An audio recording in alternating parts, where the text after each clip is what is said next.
জয় জগন্নাথ বন্ধুরা, আজকে চলে গিয়েছিলাম খানাকুলের কৃষ্ণনগরে গোপীনাথের মন্দিরেতে রথ দেখার জন্য। প্রত্যেক বছরই কিন্তু এখানে রথ টানা হয় এবং কিন্তু রথের মেলাও হয়। এত পরিমাণে ভিড় হয়েছিল যে সামনে থেকে তোমাদেরকে রথ টানা দেখাবো বা আমি রথ টানবো তার কিন্তু ভাগ্য ছিল না, কারণ এত ভিড় ছিল যে ভেতরে আমি ঢুকতেই পারিনি।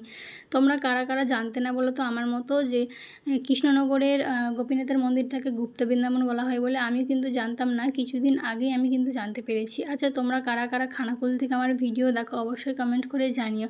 তোমাদের কমেন্ট দেখে আমি বুঝতে পারি যে অনেকেই আছো যারা আমার খানাকুল থেকে আমার ভিডিও দেখো। শ্রাবণ মাসের প্রথম সোমবারে আমি গিয়েছিলাম বাবা ঘণ্টেশ্বরের মন্দিরে, যেটা হলো যে খানাকুলের মধ্যেই পড়ে। আমাকে সেখানে একজন কমেন্ট করেছিল এই মন্দিরটি কোথায়। ওটা হলো খানাকুলের বাজারের একদম সামনে বাবা ঘণ্টেশ্বরের আর কি মন্দির। নিশ্চয়ই তোমার উত্তর তুমি পেয়ে গেছো। আর এখানে দেখো রথ টানা শুরু হয়ে গেছে। চলো তোমাদেরকে দেখাই যে রথটা কোথায় রাখা হয়। জানো তো, রাধাবল্লভের মন্দিরে কিন্তু প্রসাদও খাওয়ানো হয় প্রত্যেক দিন। আবার অনেকের কিন্তু অনুষ্ঠানও করে এখানে, যেমন ধরো জন্মদিন হয় এবং অন্নপ্রাশনও হয়।